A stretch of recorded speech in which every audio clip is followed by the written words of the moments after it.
Depuis quelque temps, on parle de la possibilité d'une guerre avec la Corée du Nord. Mais au fait, la Corée, c'est où? C'est quoi exactement? Nous allons répondre à toutes ces questions maintenant.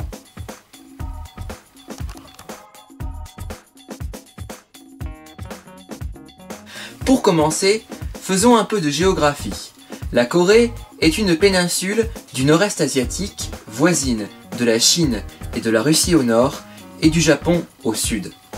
Elle est bordée à l'ouest par la mer Jaune et à l'est par la mer du Japon que les Coréens aimeraient bien d'ailleurs voir rebaptisée mer de l'Est.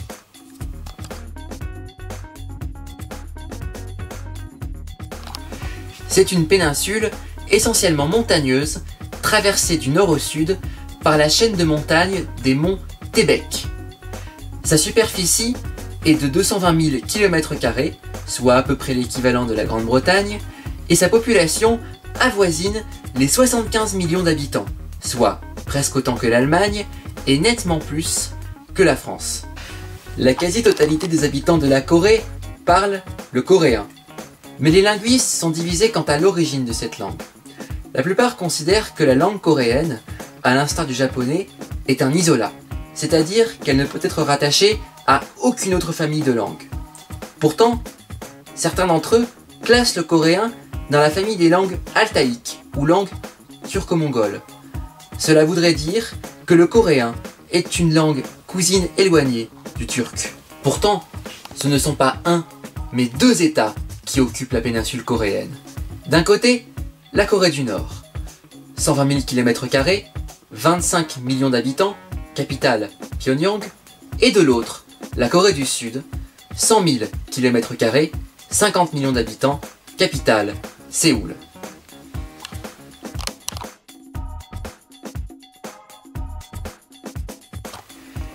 Il y a donc deux Corées, qui plus est antagonistes.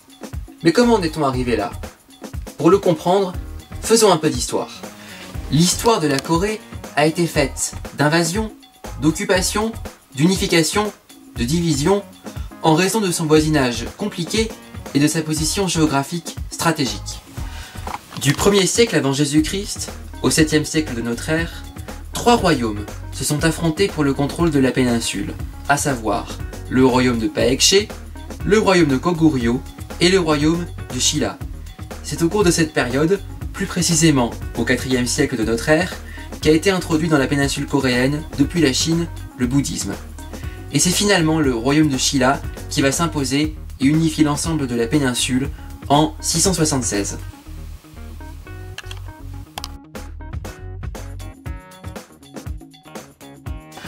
Au cours de cette période, la Corée est marquée par une très forte influence de la Chine. L'écriture, le calendrier, l'organisation administrative chinoise ainsi que le confucianisme sont adoptés.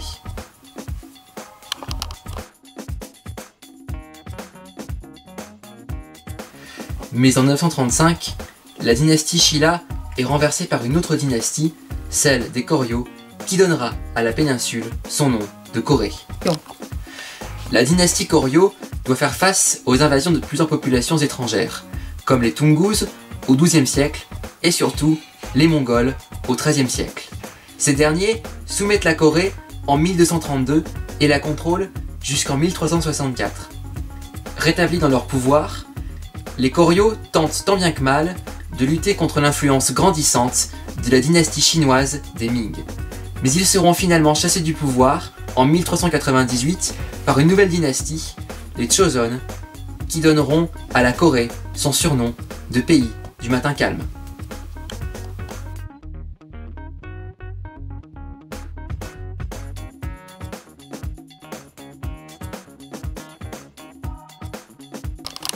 Ce sont les Joseon qui vont véritablement donner à la Corée ses structures étatiques et administratives modernes, tandis que le confucianisme s'impose plus que jamais comme la philosophie dominante dans la péninsule.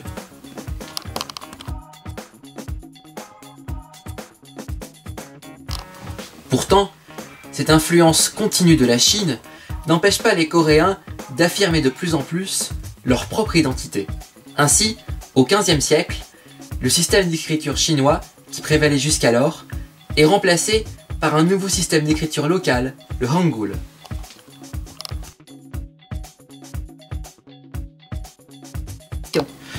L'écriture Hangul se caractérise par des formes géométriques inspirées des portes des temples bouddhistes. Mais les Choson doivent eux aussi faire face aux invasions étrangères.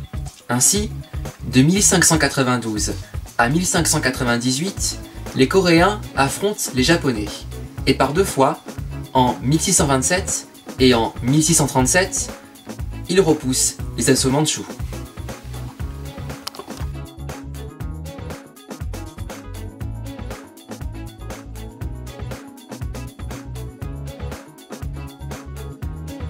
Puis, à partir du XVIIe siècle, la Corée pratique une politique isolationniste et se coupe progressivement du reste du monde. Cette politique dure jusqu'au XIXe siècle, lorsque la Corée, comme l'ensemble de l'Asie, est confrontée aux incursions occidentales. En 1866, les Français tentent de forcer les Coréens à ouvrir leurs ports aux navires marchands occidentaux. Puis, en 1871, c'est au tour des Américains de tenter leur chance. Mais à chaque fois, la Corée refuse de céder aux pressions occidentales. Mais ce sont finalement les Japonais qui vont réussir à s'imposer sur la péninsule. En 1897, sous l'influence japonaise, la dynastie Choson proclame l'Empire coréen. Puis, en 1905, suite à la guerre russo-japonaise, la Corée devient un protectorat nippon. Et enfin, en 1910, c'est l'annexion pure et simple de la péninsule coréenne par l'Empire du Soleil Levant.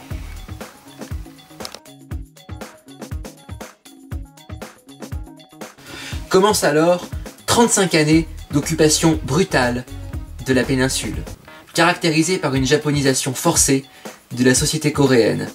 Le japonais devient obligatoire à l'école, les non-coréens sont japonisés, et le shintoïsme s'impose comme la philosophie dominante dans la péninsule. Des milliers de jeunes hommes coréens sont enrôlés de force dans l'armée nippone, tandis que des milliers de femmes sont réduites au statut d'esclaves sexuels des soldats de l'armée impériale. Finalement, cette occupation de la Corée par le Japon prend fin suite à la capitulation de l'Empire nippon en 1945. Malheureusement pour les Coréens, le calvaire ne fait que commencer. En effet, suite à la conférence de Yalta, en février 1945, les États-Unis, dirigés alors par Franklin Roosevelt, et l'URSS et son dictateur, Joseph Staline, se sont mis d'accord pour se partager la péninsule.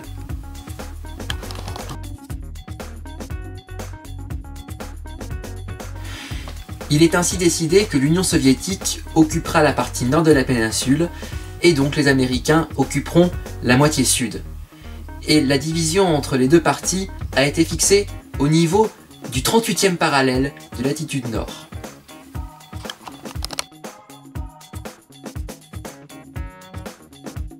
Les Soviétiques prennent aux Japonais la moitié nord de la Corée en août 1945, tandis que les Américains débarquent dans la moitié sud un mois plus tard, en septembre, tout juste après la capitulation du Japon. Il était prévu au départ que cette occupation conjointe de la Corée ne soit que temporaire et qu'une réunification de la Corée en tant qu'État libre et indépendant arrive le plus rapidement possible. Mais les choses vont très rapidement se gâter pour cause de guerre froide. En effet, de part et d'autre du 38e parallèle, soviétiques et américains créent des États coréens totalement à leur solde. En 1948, soviétiques et américains créent de part et d'autre du 38e parallèle deux États coréens. Au nord, la République populaire démocratique de Corée, ou Corée du Nord, avec à sa tête Kim Il-sung. Et au sud, la République de Corée, ou Corée du Sud, avec à sa tête Syngman-rhee.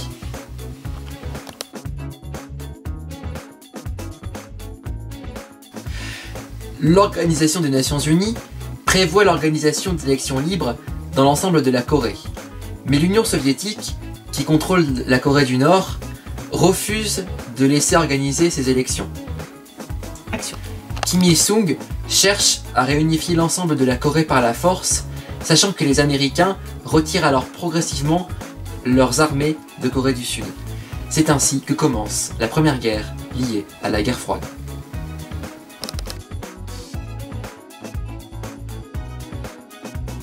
En juin 1950, une colonne de soldats de l'armée nord-coréenne, soutenue par l'Union soviétique, franchit le 38e parallèle. En quelques jours, Séoul, la capitale de la Corée du Sud, est prise. Et au mois d'août, les Nord-Coréens contrôlent la quasi-totalité de la Corée du Sud, à l'exception de la région de Pusan, au sud-est de la péninsule. Entre-temps, les États-Unis, profitant du boycott des Nations Unies par l'Union soviétique, font voter au Conseil de sécurité une résolution permettant le déploiement d'une force internationale commandée par le général MacArthur pour libérer la Corée du Sud.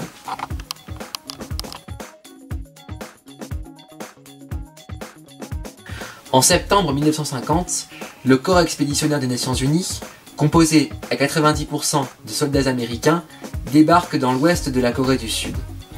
Séoul est rapidement reconquise, comme l'ensemble de la Corée du Sud. Mais MacArthur ne veut pas s'arrêter là. Les troupes américaines et des Nations Unies franchissent à leur tour le 38e parallèle, s'emparent de Pyongyang, la capitale de la Corée du Nord, et atteignent la frontière chinoise. Pour Mao Tse-tung, nouveau leader de la Chine, la présence de troupes américaines à la frontière chinoise est un véritable casus belli. Ainsi, en novembre 1950, la Chine s'engage officiellement dans la guerre de Corée, aux côtés de la Corée du Nord.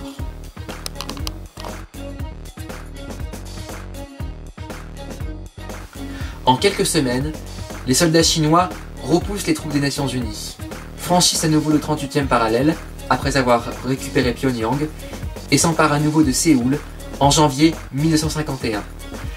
Les Américains finissent par reprendre Séoul à nouveau et définitivement en mars 1951, et le front se stabilise finalement à nouveau plus ou moins au niveau du 38e parallèle en juin 1951. Entre-temps, en avril 1951, MacArthur a été démis de ses fonctions par le président américain Harry Truman car il avait suggéré d'utiliser l'arme nucléaire contre la Chine. Mais la guerre de Corée ne prendra finalement fin qu'en juillet 1953, lorsqu'un armistice est signé entre les deux camps dans la ville de Panmunjom, située au niveau de la frontière actuelle entre les deux Corées.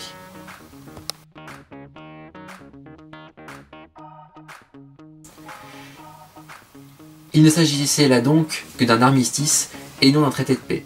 En conséquence, les deux Corées sont toujours aujourd'hui techniquement en état de guerre.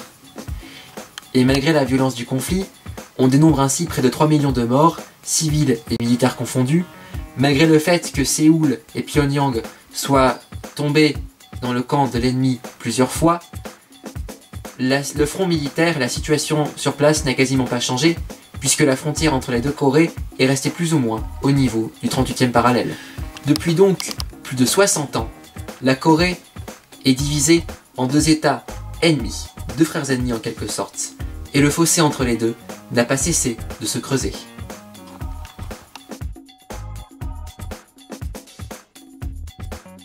Depuis la fin de la guerre de Corée, les deux États, en tant que frères ennemis, ont suivi des chemins radicalement différents.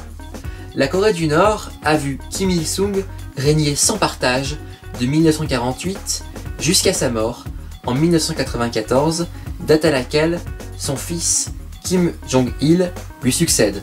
Ce dernier meurt à son tour en décembre 2011 et depuis, c'est son fils, son propre fils, Kim Jong-un, qui dirige également sans partage la Corée du Nord.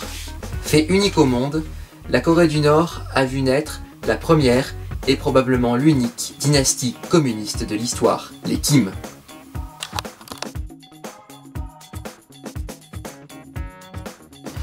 La Corée du Nord peut être considérée aujourd'hui comme le dernier État totalitaire de la planète. Dans le classement de la démocratie établi par l'hebdomadaire britannique The Economist, la Corée du Nord se classe sans surprise au dernier rang. Les libertés fondamentales sont toutes inexistantes et la soumission au régime doit être totale et sans discussion.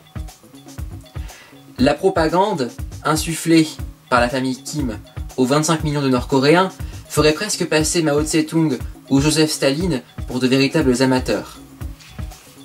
Par exemple, Officiellement, le président de la Corée du Nord est toujours Kim Il-sung, bien que ce dernier soit mort depuis plus de 20 ans. En effet, mieux que président à vie, Kim Il-sung s'est fait proclamer tout simplement président éternel de la Corée du Nord. Quant à Kim Jong-il, selon la propagande nord-coréenne, il serait né dans une montagne sacrée pour les Nord-Coréens, et que suite à cette naissance de Kim Jong-il, il y aurait eu simultanément une éruption volcanique, une avalanche provoquée par cette éruption, et l'apparition d'un double arc-en-ciel. Par ailleurs, il est strictement interdit pour les familles nord-coréennes de donner à leur enfant un des noms des 3 dirigeants de la Corée du Nord, Kim Il-sung, Kim Jong-il ou Kim Jong-un. D'ailleurs, en décembre 2011, lorsque Kim Jong-un a accédé au pouvoir, des officiels ont fait le tour de la Corée du Nord pour demander aux Nord-Coréens qui avaient le malheur de porter le nom Kim Jong-un de bien vouloir changer de patronyme. Officiellement, toutes les personnes concernées ont accepté. Enfin, on peut pas être certain à 100%. Il est aussi absolument interdit de froisser un journal dans lequel se trouve la photo du dirigeant bien-aimé, car sinon, c'est la mort assurée.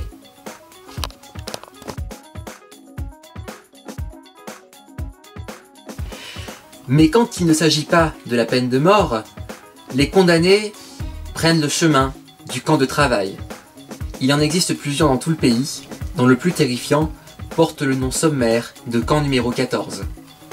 Sans surprise, des milliers de Nord-Coréens tentent chaque année de fuir leur pays en direction de la Corée du Sud et en passant par la Chine.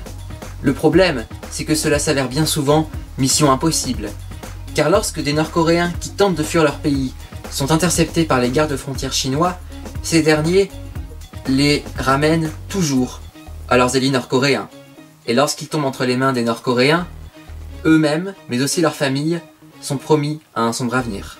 Bref, malgré la propagande que subit quotidiennement le peuple nord-coréen, ce pays est un véritable enfer sur terre.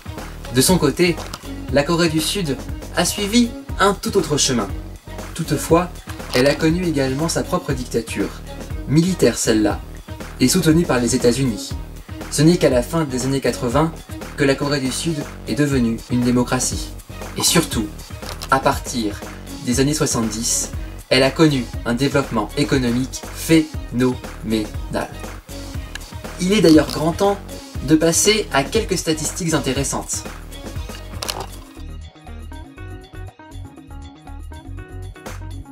Comme je l'ai dit, la Corée du Sud a connu depuis 40 ans une ascension fulgurante. Et cela saute d'autant plus aux yeux lorsqu'on le compare aux piètres performances de la Corée du Nord. En 2015, le PIB, le produit intérieur brut de la Corée du Sud, s'est levé à presque 1400 milliards de dollars. La Corée du Sud se classait au 11e rang mondial des puissances économiques en termes de PIB et au 4e rang en Asie, derrière la Chine, le Japon et l'Inde. Quant à la Corée du Nord, son PIB en comparaison était tout simplement minuscule, à peine 17 milliards de dollars. Autant dire que la Corée du Nord se trouve tout en bas du classement. Mais la comparaison est encore plus édifiante lorsque l'on évoque le PIB par habitant. En 1970, les deux Corées étaient plus ou moins égales dans la pauvreté. La Corée du Nord avait même cette année-là un PIB par habitant légèrement supérieur puisqu'il était de 380 dollars contre 290 dollars pour la Corée du Sud. 45 ans plus tard, en 2015, ce même PIB par habitant de la Corée du Nord était d'à peine 650 dollars, alors qu'il atteignait 27 400 dollars pour la Corée du Sud. Pour vous donner une idée, la Corée du Nord se trouve au même niveau que les pays les plus pauvres de la planète, qui sont tous en Afrique. Tandis que la Corée du Sud a un PIB par habitant comparable à un pays comme l'Italie ou l'Espagne, et pas si loin que ça de la France. Les Sud-Coréens sont non seulement incomparablement plus riches et développés que les Nord-Coréens, mais ils sont aussi en bien meilleure santé. L'espérance de vie moyenne d'un Sud-Coréen est de 82 ans, alors qu'elle est à peine de 70 ans pour un Nord-Coréen. Et le taux de mortalité infantile c'est-à-dire le nombre d'enfants qui meurent avant l'âge de 5 ans, est de seulement 4 pour 1000 en Corée du Sud, alors qu'il atteint 24 pour 1000 en Corée du Nord. Les Nord-Coréens souffrent par ailleurs d'une malnutrition chronique. Et dans les années 90, le pays a subi la plus terrible famine de son histoire, avec des estimations qui vont jusqu'à plus d'1 million de morts de faim.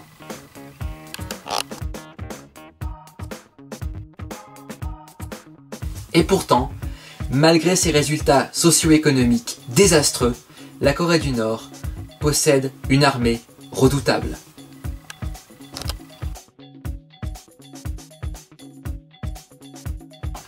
Avec 1,1 million de soldats actifs, la Corée du Nord possède la 5e armée mondiale en termes de nombre de soldats. Elle dispose par ailleurs de 6,3 millions de soldats en réserve. Et la conscription militaire dure 10 ans.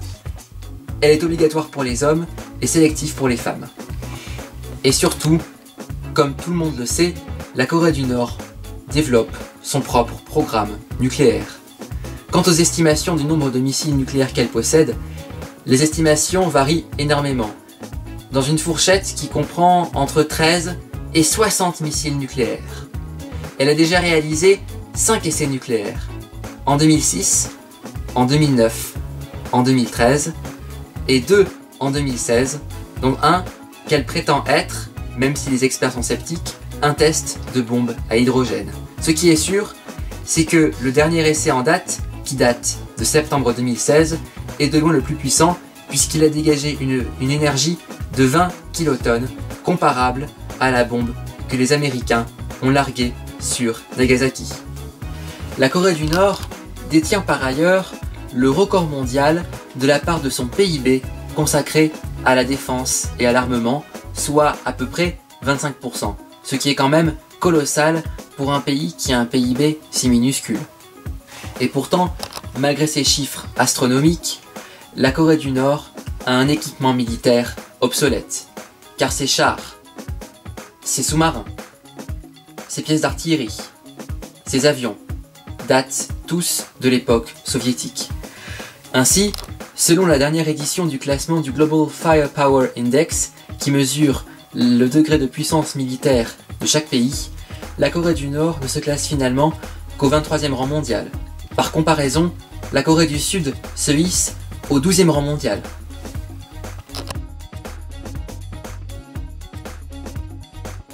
La Corée du Sud ne consacre peut-être que 2% de son PIB à l'armement.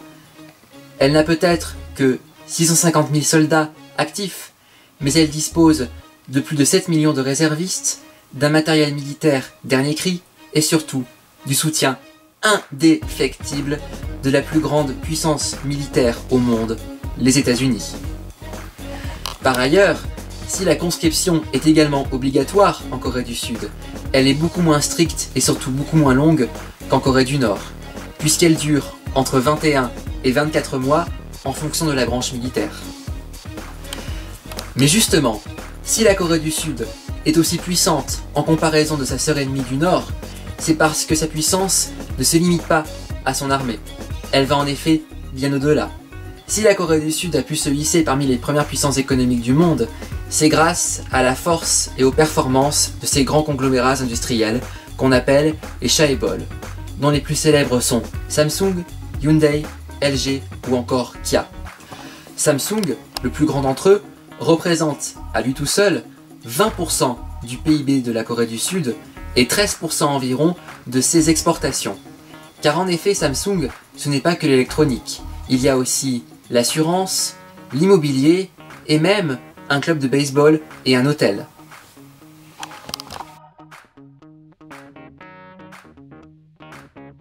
Et puis la Corée du Sud se fait de plus en plus connaître dans le monde sur le plan culturel à travers son cinéma et surtout sa musique, plus connue sous le nom de K-pop.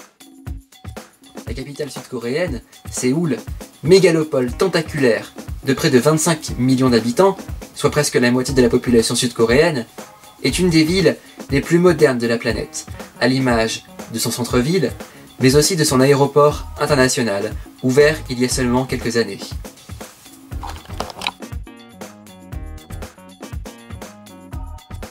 Pour résumer, les ressemblances et les points communs entre la Corée du Sud et la Corée du Nord sont de moins en moins nombreuses, alors que les différences sont de plus en plus importantes.